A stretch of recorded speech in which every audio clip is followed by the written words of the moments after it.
I Am the Moon was the next song. And what always seems to catch me off guard, because like we all know that you're going to get emotional at some points, at various points, at multiple points during a show, but it always kind of seems to catch you off guard. And sometimes at unexpected points in the show. Not that this was an unexpected point, because it's such a heartfelt song. So of course I wrote down, "I'm not crying, you're crying."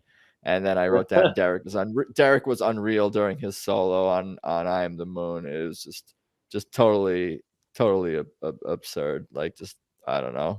What did I write down here? I don't even know what I wrote down. What's that? It was an emotional roller coaster that time.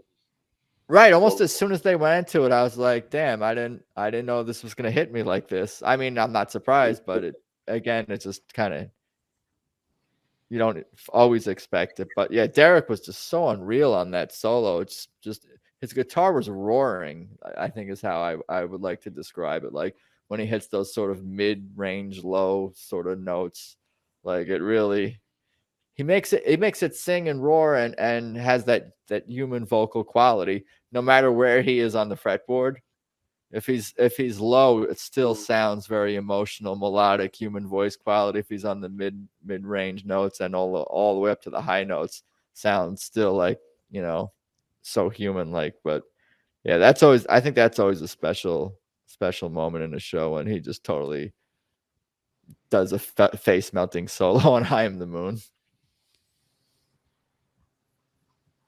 What do you guys Yeah, I got? think those new songs get Wait, better every time they play them live because they get more. I don't know if they get more of a feel or if they figure out a direction they want to go with them every time they play them. But I think they get better and better every time I hear them live.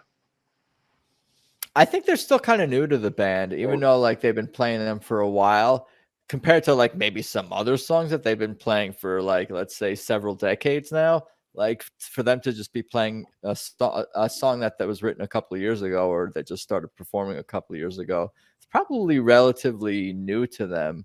And it's a new experience every night for them to perform it for different audiences. So I think that keeps things fresh. I think I know I can't speak for touring musicians, but like I do wonder sometimes, do you get sick of, I mean, you must, they want to switch things up to keep things fresh, but like I don't know, a lot of bands and artists do play the same songs over and over again, but I think it's the audience and the audience reaction and excitement that helps keep things like fresh, like a stand-up comedian doing the same routine, but the audience is just so engaged into it. Like, and the audience can tell if the artist is mailing it in, whether it's a comedian or musician. And Tedeschi Trucks, as I've discussed probably almost on every single episode of this podcast, like there is no such thing as mailing it in. There is no mailing it in. We had It Hurts So Bad for the second song, which is just that's almost like getting I Pity a Fool, like second I Pity the Fool, like second song of the night kind of energy. Like insane. I'm done rambling for very now. bluesy. Yes. Afro Well, Blue you Sky Dog, mentioned about their shared musicianship is so pure. You're gone.